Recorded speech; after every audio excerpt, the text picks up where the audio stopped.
मैं अब्दुल कलाम जौहरी बिहार पश्चिमी चंपारण बेतिया का निवासी हूँ।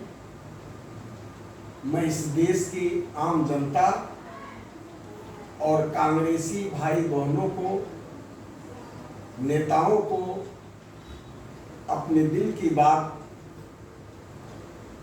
बताना चाहता हूँ। पहले तो मैं सबको आदाब, सलाम, नमस्कार करता हूँ और ईश्वर से प्रार्थना करता हूँ देश हमारा तरक्की करे, देश की आम जनता सुखी रहे, माँ बहनें सुखी रहें, हमारे प्यार बच्चों का, मेरा प्यार बच्चों पर बना रहे, बच्चे खुश रहें, तरक्की करें। मैं कहना ये चाहता हूं, देश की राजनीति में क्या हो गया है और कहां कहां हो गया है,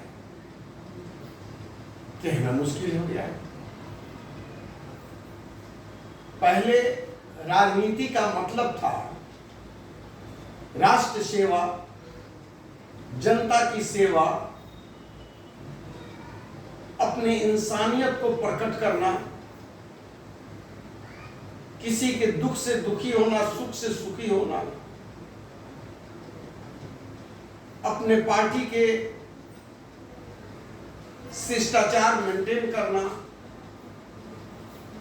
पार्टी के सिद्धांतों को मेंटेन करना, उस पर चलना। यदि पार्टी के सिद्धांत गलत है, किसी नेता का सिद्धांत गलत हो तो उसका विरोध करना,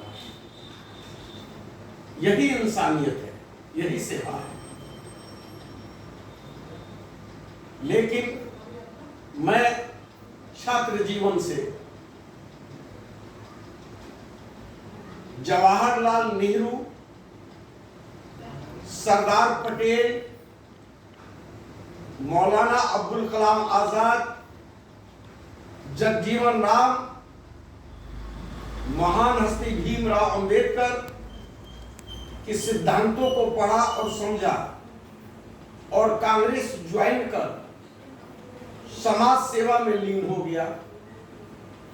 मेरे कार्यक्रमों को देख करके, मेरी सेवा को देख करके छात्र संगठन का पदाधिकारी बना, युवक कांग्रेस का पदाधिकारी बना, अल्पसंख्यक सेल का पदाधिकारी बना और जनरल कांग्रेस का पदाधिकारी बना, बिहार प्रदेश कांग्रेस का संगठन सचिव बना, national commission for minority education का कोऑर्डिनेटर बना, नेशनल कमीशन का। मुझे जवाहरलाल नेहरू 2004 मार्च को एक सेमिनार में, जिस सेमिनार में कांग्रेस की नेता श्रीमती अनुराधा कुंटे उपस्थित थी, उसमें फर्स्ट सम्मान हमें दिया गया। कृष्ण मेमोरियल हॉल में मनीषा मेधा सम्मान से मुझे सम्मानित किया गया।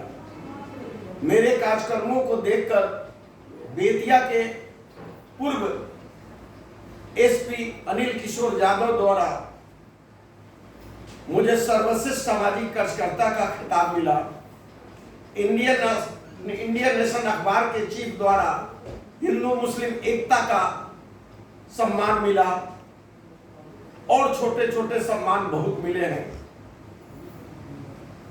लेकिन कांग्रेस के लिए मैं धरना, प्रदर्शन, आंदोलन इतना किया जिसका प्रमाण है। यहां तक कि आमरण अनशन जनता के हित के लिए, जनता की समस्याओं के समाधान के लिए आमरण अनशन के दौरान मैं सीरियस हो गया। प्रशासन ने मुझे पुरामीन का इंजेक्शन तक दिया।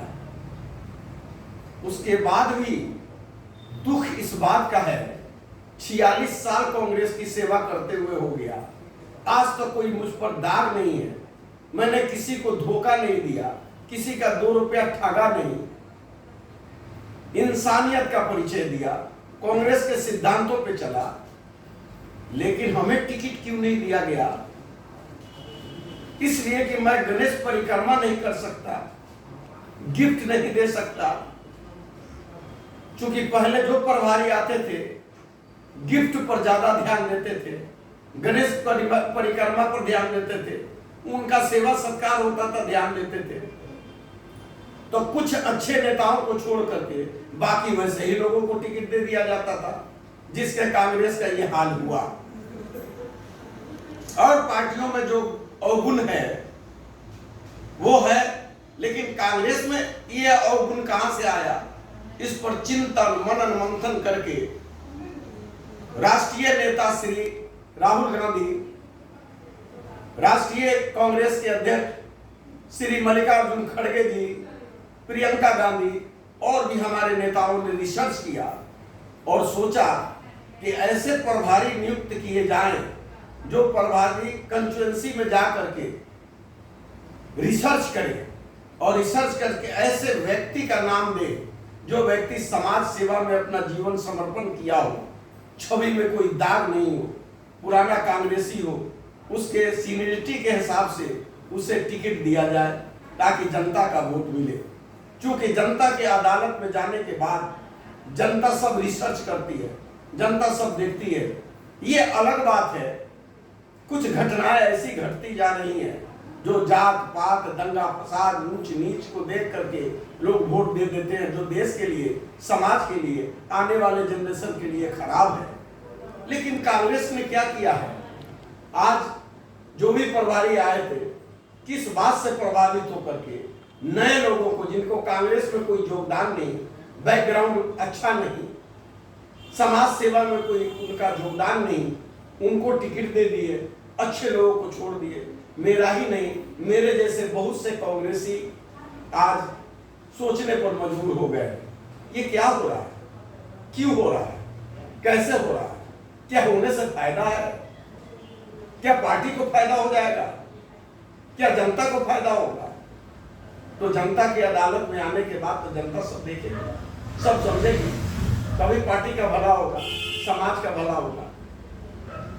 यही उद्गार, दिल की बात आप लोगों के बीच रखा हूं कि आखिर कोई बाप के 4 बेटे होते थे, जो बेटा ज्यादा समर्पित होता था परिवार के प्रति, माँ बाप के प्रति, सिद्धांत के प्रति, माँ बाप उसको सम्मान देते थे, उसको ज्यादा चाहते थे।